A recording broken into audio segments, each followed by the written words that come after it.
지난주 전국을 뜨겁게 달궜던 이슈 중 하나, 바로 역사교과서 국정화 논란이었는데요. 정치권과 교육계 그리고 시민사회까지 찬성과 반대 입장으로 나뉘어서 팽팽히 맞서는 모습이었습니다. 현재도 논란은 계속되고 있습니다. 부산도 예외가 아니었죠. 네, 다가오는 2017년부터 우리 아이들이 국정교과서로 역사를 배워야 한다는 발표가 있었던 만큼 부산에서도 교육계와 정치권, 학부모와 학생들까지 나서 각자의 의견을 밝히는 집회가 열렸는데요. 부산나우가 그 현장으로 나가봤습니다. 지난 10월 13일 부산시청 앞 재향군인회를 포함한 부산의 대표 보수단체 회원 총 400여 명이 역사교과서 국정화를 지지하기 위해 집회를 열었습니다. 사회 각계 좌익 용공 세력들을 침투시켜 오늘날까지 이 나라를 혼란하게. 그로부터 나흘 뒤 서면에서는 국정교과서를 반대하는 시민단체가 모여 늦은 밤까지 집회를 이어갔습니다. 유신 이전에 한 번도 있었던 적이 없습니다. 신의 독재를 미화하기 위해 다시 역사 쿠데타를. 찬반 여론으로 첨예한 대립을 벌이고 있는 역사교과서 국정화 문제.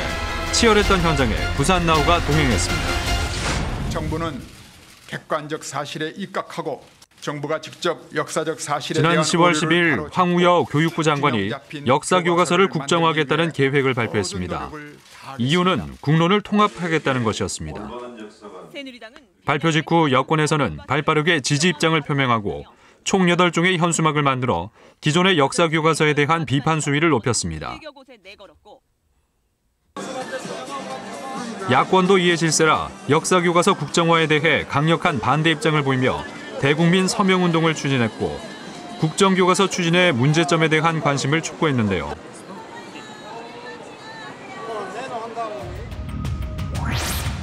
혼란스러운 상황 속 황우여 장관의 발언 직후 조사된 여론조사 결과에 의하면 교과서 국정화에 대한 찬성 의견이 더 높습니다. 그렇다면 부산 시민들의 생각은 어떨까요? 혹시 역사교과서 국정화 이야기 들어보셨어요? 아니요. 저 이런 거 잘 몰라서. 역사교과서 국정화 논란 이야기 들어보신 적 있어요? 안 들어봤습니다, 저는. 무관심한 시민들도 있는 반면 입장을 밝힌 시민들의 의견은 확연히 엇갈렸습니다.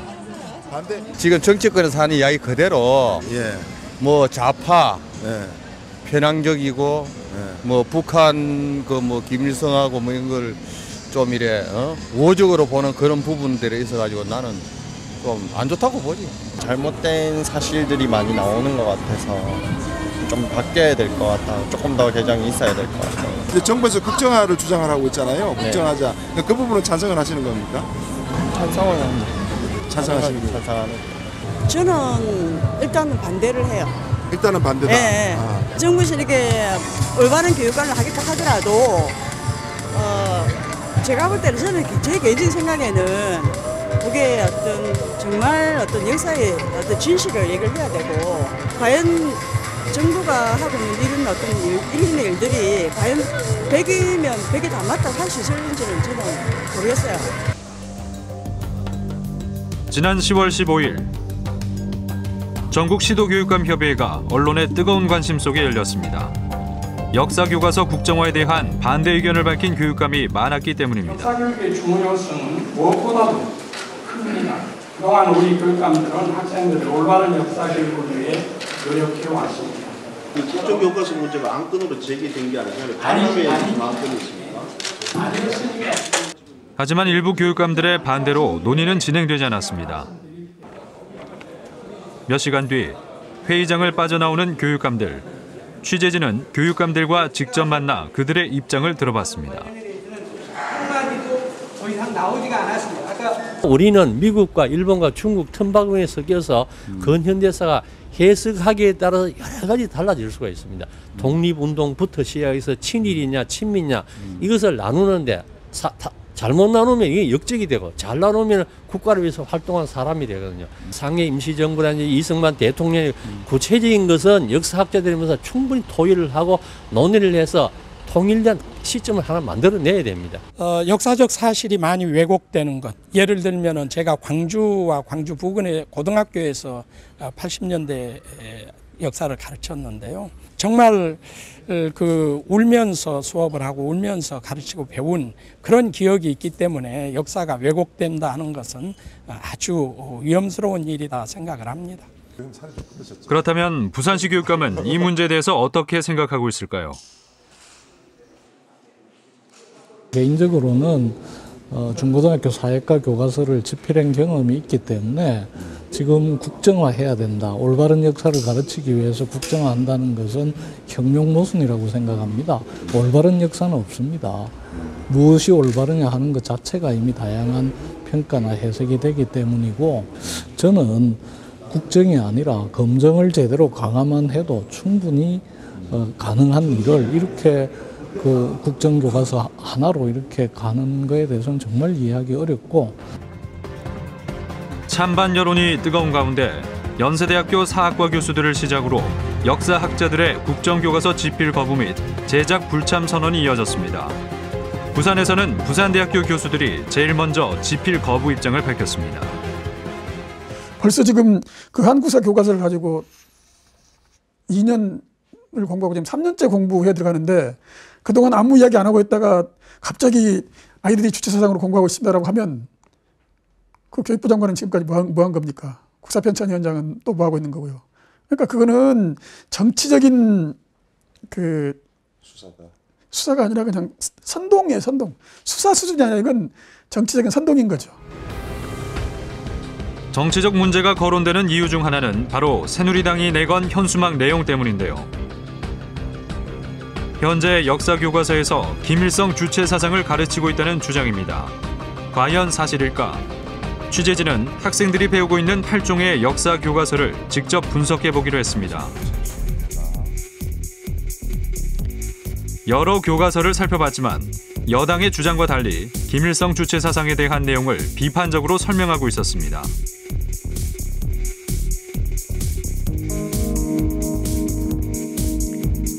또 다른 주장에 대해서도 확인해봤습니다. 6.25 전쟁 책임에 대한 서술 부분인데요. 모든 교과서에서 남침, 기습 남침, 불법 남침이라는 단어를 사용하고 있습니다. 정부의 우려와 달리 현재 사용되는 교과서에는 큰 문제가 없어 보입니다.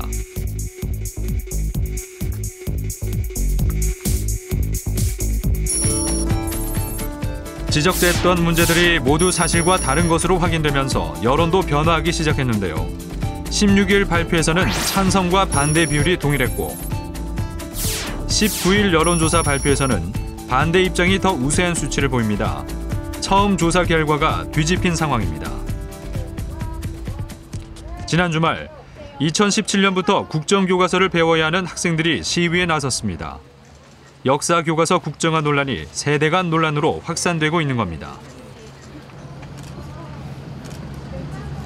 지금 검정교과서도 팩트는 들어가 있고 거기에 대한 해석들을 다양하게 담고 있는 게 검정교과서거든요. 그리고 검정교과서이기 때문에 교사의 입장에서 8종 교과서에 비교하면서 훨씬 더 다양한 시각을 검토해보고 학생들한테 가르쳐줄 수 있었어요. 근데 과거 국정교과서를 생각해 본다면 앞으로 나올 교과서는 잘 모르겠고요. 과거의 국정교과서는 교과서 문구를 외워서 시험을 쳤어야 됐었어요. 그래서 사실을 인정한 이에 다양한 관점을 배우는 게 아니라 쓰여져 있는 문장을 외우도록 하는 교육이 국정교과서이기 때문에 그거는 역사학의 본질에도 맞지 않다고 생각합니다. 네, 역사교과서 국정화 논란, 시간이 지날수록 계속해서 될 것 같다는 생각이 듭니다. 지금 국회에서는 역사교과서 국정화 사업 예산을 두고 여야가 대립하고 있는데요. 교육부는 국정교과서 제작을 위한 예산을 예비비로 전용 편성해서 또 논란을 빚고 있죠. 네, 사회각계로 논란은 확산되고 있지만 교육부의 움직임은 국정교과서 발간으로 모아지고 있는 것 같습니다. 최근 여론조사에서는 국정화 반대 여론이 점점 더 높아지고 있는 것으로 발표됐는데요. 부산은 국정교과서 논란을 주도하고 있는 김무성 여당 대표가 부산 지역구 의원이라서 그런지 여전히 찬반 논란이 뜨겁습니다. 네. 그런데 최근 이 문제에 대해서 이제 외국에서도 관심을 가지기 시작했다고요? 네, 지난 19일 과거 아베 정권의 우익 역사교과서에 반대했던 일본의 시민단체들이 항우여 교육부 장관에게 한국 정부의 역사교과서 국정화를 반대한다는 성명을 전달했습니다. 한일 양국 정부가 정권의 입맛에 맞는 것만을 아이들에게 주입하려 하고 있다면서 이에 반대한다는 내용을 담고 있다고 합니다. 지난 2013년 제68차 유엔 총회의 한 보고서에서는 자국 중심주의의 애국심 교육을 담은 국정교과서는 부적절하다고 밝히고 있는데요. 우리나라의 특수한 상황을 고려해 단일한 역사관이 필요하다고 하는 정부 여당의 입장과는 괴리가 많아 보입니다. 네, 최영수 프로듀서 오늘 소식 고맙습니다.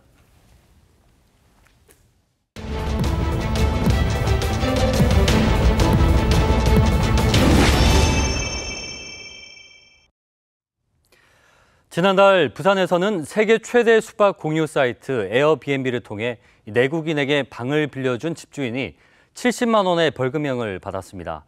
공유 숙박에 대한 국내 법원의 첫 판결이었는데요. 자신의 남는 방이나 물건을 빌려주고 돈을 버는 것을 공유 경제라고 합니다. 최근 법원의 판결로 주목받고 있는 공유 경제가 무엇인지 부산나우에서 취재했습니다. 하루 24시간 중 자가용을 사용하는 시간은 얼마나 될까요? 출퇴근 시간을 빼고는 주차장에서 당신을 기다리는 자동차.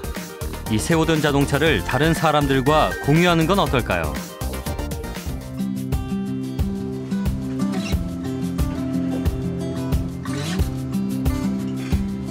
이른 아침 김금실 씨가 주방에서 분주히 움직입니다.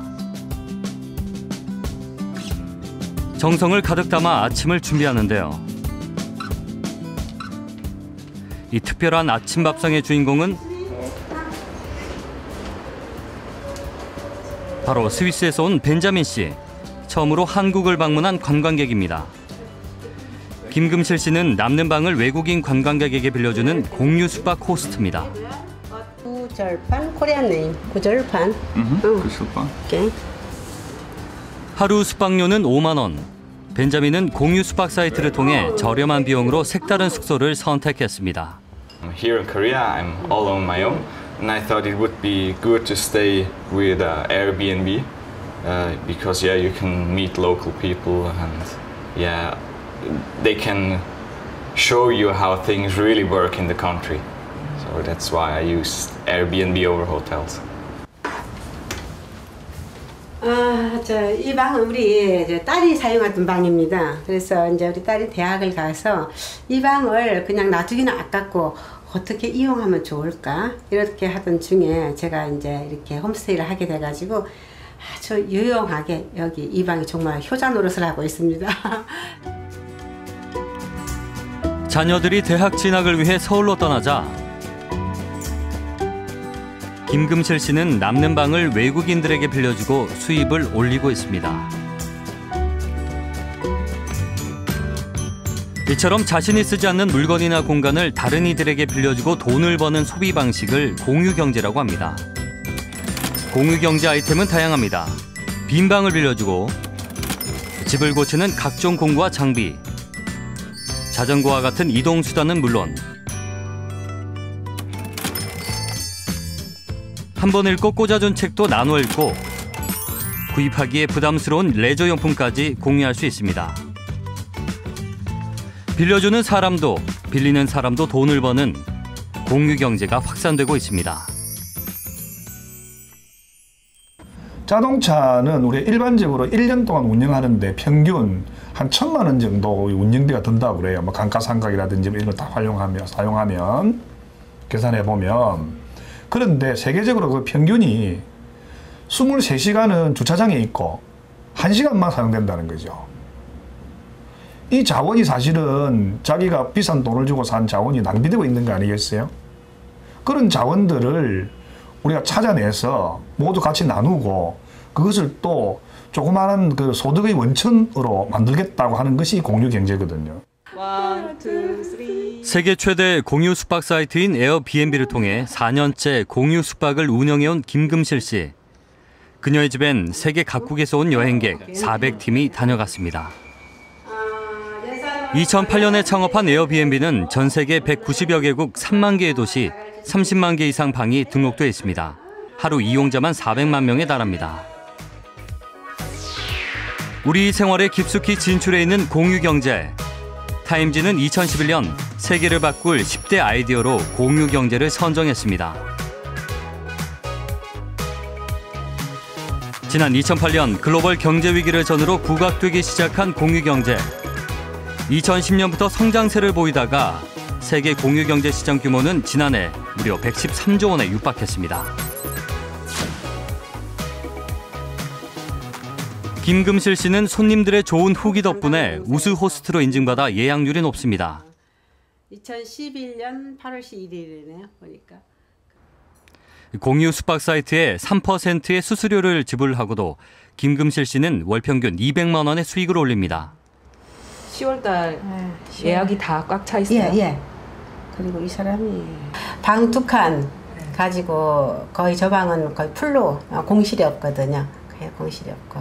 그리고 여기 이제 우리 아들 방에는 제가 대리수면 비워달라 하거든요. 근데 막 이제 오려고 하는 사람들이 있으면 이제 어쩔 수 없이 제가 주고 그러다 보니까 거의 이 방은 한 달에 15일 되고 저 방은 이제 우리 딸 방은 공실이 없습니다.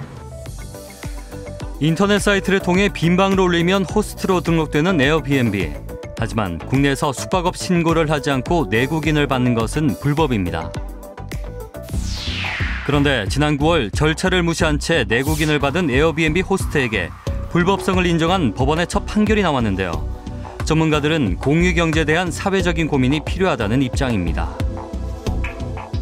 가정경제에 크게 도움이 되고 기존 산업에 공생할 수 있는 모델이 있다라고 하면 법을 좀 맞춰가면서 조율해 나가는 게 그게 좀 현명한 판단이지 않을까. 그래서 이번에 그 에어비앤비 그 국내 내국인을 받은 숙박 관련된 해서는 좀 안타깝다. 그래서 법 적용 부분을 이렇게 엄의하면서 동시에 새로운 경제 모델에 대해서 선택지를 공존시켜 주는 것이 좀 합리적이지 않을까.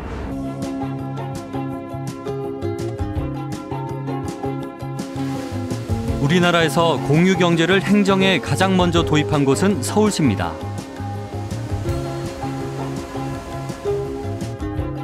서울의 한 공영주차장. 직장인 정진영 씨는 자동차를 소유하지 않고 카쉐어링 업체를 통해 차량을 이용합니다.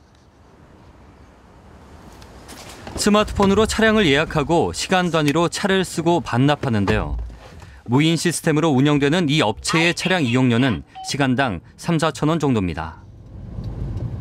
9월 기준으로 저희가 100만 회원에 돌파를 했어요. 그래서 정말 높은 무한 성장을 하고 있고 그만큼 고객분들도 늘어나시고 있고 공유에 대한 문화가 점점 확산되고 있는 거를 회원수를 좀 많이 느끼고 있는 편이에요. 이 카쉐어링 업체의 올해 예상 매출액은 무려 500억 원. 이렇게 급성장할 수 있었던 것은 바로 서울시의 도움 때문이었습니다. 이 업체는 교통 접근성이 좋은 공영 주차장을 서울시로부터 지원받아 사용하고 있습니다.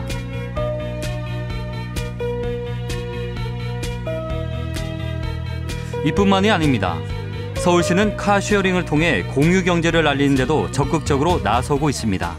캠페인이나 이런 프로모션, 외부 행사들에 이제 서울시에서 많이 지원을 해주고 계시기 때문에 그러한 문화에서 저희가 카쉐어링 문을 여는 그런 혹은 태깅하는 그런 이벤트를 통해서 시민분들이 이러한 서비스가 있구나를 인식하시고 다시 찾게 되시는 경우가 굉장히 많았거든요.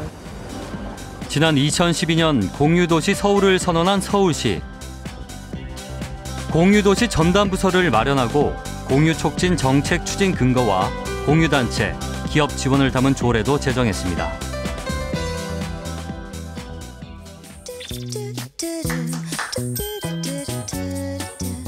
나눔카를 통해 차를 빌리고 작아진 옷은 교환하고 공공시설 공간을 개방하면서 공유경제에 대한 시민들의 참여를 이끌어내고 있습니다. 나락수로 커지는 공유도시 서울, 지금 한번 시작해보세요. 이런 기업들이 활성화되고 다양하게 이게 만들어지면 자동적으로 어떤 그런 그 사이트나 그런 플랫폼들을 이용하는 시민들이 많아짐으로써 이제 서울시가 당초 생각했던 예를 들어서 교통 문제도 해결해 줄 수 있고 그다음에 여러 가지 1인 가구 문제에도 도움이 될 수 있고 그런 하여튼 도시가 공동체 회복에서도 좀 도움이 될 수 있고 그런 도시가 가지고 있는 문제 해결에 이 정책이 도움이 될 수 있는 거죠. 그렇다면 부산은 어떨까요?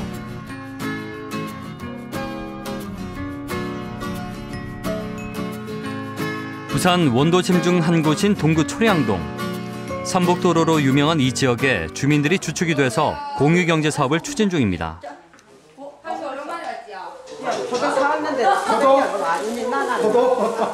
많은 주민들이 회의 장소로 모였습니다. 밥 한 끼 먹으며 마을 사업에 대해 얘기하는 공동밥상이 매주 이곳에서 열리고 있습니다. 주민들의 참여도 뜨겁습니다.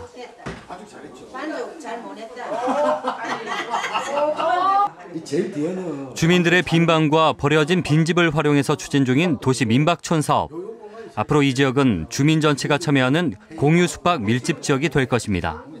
나는 빈방이 있는 거고 이 옆집에는 빈 접시가 있는 거고 이 옆집에는 안 쓰는 이불이 있는 거고 이렇게 모여서 하나의 이렇게 게스트하우스가 만들어질 수 있는 빈방을 활용할 수 있는 그리고 뭐 당연히 이용객들은 더더욱 저렴하게 또 재미있게 뭐 그 공간마다 특별하게 또 만들어질 거라고 저는 생각을 하는데 처음 진행하는 마을 단위의 사업이다 보니 주민들은 의견을 수렴하는 데 많은 시간을 할애하고 있습니다. 박사니까 이렇게 막 시끄럽게 놀고 할 건데 그러면 우리 집은 정말 괜히 많이 보겠네. 방 시간에 정해서 이렇게 한다는 건 민박촌에 있어서 거의 뭐 이게 찬성하는 쪽으로 저는 좋은 방향이라고 생각합니다. 동구 쪽을 많이 살릴 수 있는 길이 아닌가 이렇게 생각합니다. 어머니 비어있는 방을 민박으로 활용하면 어떠실 것 같아요? 그거는 저도 보면 참 좋은 거죠. 동네가 좀 깔끔해지고 지금 이래 있는 거 가면은 그런 점이 뭐 아무래도 좋겠고 또 여기 또 사람들이 많이 좀 다니면은 좋지. 동네를 위해서. 그동안 둘러보고 스쳐가던 삼복도로 마을이 이 사업을 통해 숙박하며 머무를 수 있는 공간으로 변화할 것이라고 주민들은 기대하고 있습니다. 공동의 일거리가 만들어짐으로 인해서 이렇게 주민들이 서로 소통하고 이야기하고 커뮤니케이션이 이루어질 수 있는 일이 제일 중요하지 않나. 그리고 두 번째가 그렇게 됐을 때 하고 싶은 일을 같이 하자. 우리 같이 일을 해보자. 그 다음에 뭐 소득이 만들어질 수도 있고 뭐 소득보다는 행복 지수가 높아질 수 있는 공동체가 될 수 있지 않나 생각을 합니다. 동구청에서는 도시재생 사업으로 동구 삼복도로 일대를 이바구길로 조성하고 관광 상품으로 개발하고 있습니다. 민박촌 사업도 이바구길과 연계해서 진행하려고 하는데요.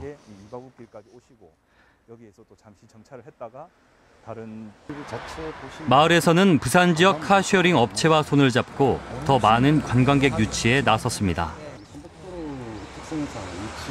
바로 뒤에 산도 볼 때도 많고 가볼 때도 많고 역사적인 곳도 많고 새로 만들어지는 곳들도 많아요.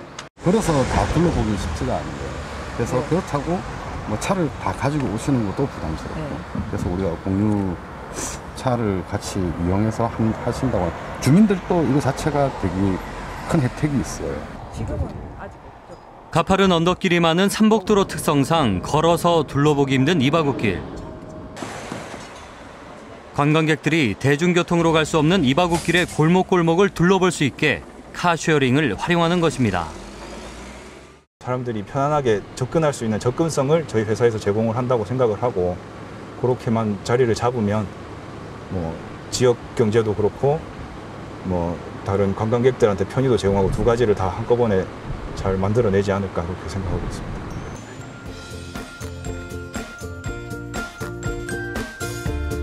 공유 경제를 활용한 도시 재생 사업에 관한 회의가 동구청에서 열렸습니다. 이 회의에서 카쉐어링을 마을 사업에 연계하기 위한 구체적인 방안들이 논의됐습니다. 이렇게 카쉐어링이 들어옴으로 인해서 우리가 만들 수 있는 패키지들이 되게 많아지는 것들, 선택할 수 있는 부분들이 이제 그걸 최대한 활용하지 않아도 그 내용이니까.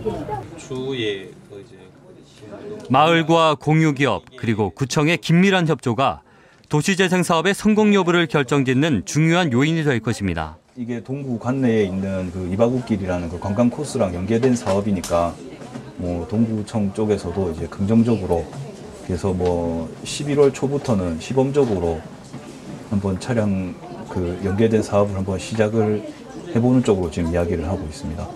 젊은 층들이 들어와 가지고 그것을 거주하는 사람이거나 혹은 관광 오는 사람이거나 하면 일시적으로 활용하는 등 공간의 활용도를 적극 높임으로써 주민들에게는 새로운 수익원이 창출이 되고 방문하는 사람들에게는 새로운 공간 활용을 높일 수가 있고 방문객들에게는 새로운 볼거리를 창출할 수 있는 이런 일거양득, 일거삼득의 효과가 있지 않나 생각해 봅니다. 삼복도로의 빈집이 새로운 숙박시설로 이용되고 자동차를 빌려 쓰는 카쉐어링이 도입된다면 공유경제가 원도심 도시재생사업에 활력을 불어넣을 것으로 기대되는데요. 하지만 이를 위해서는 공유경제에 대한 지자체의 적극적인 홍보와 카쉐어링을 활성화하기 위한 주차장 확보 등이 필요합니다. 지난해 부산시도 공유경제 촉진 조례안을 통과시켰는데요. 공유경제를 위한 사회적 합의의 바탕은 마련한 셈이죠. 동부의 도시재생 사업의 성공으로 부산형 공유경제가 뿌리내리길 기대해봅니다.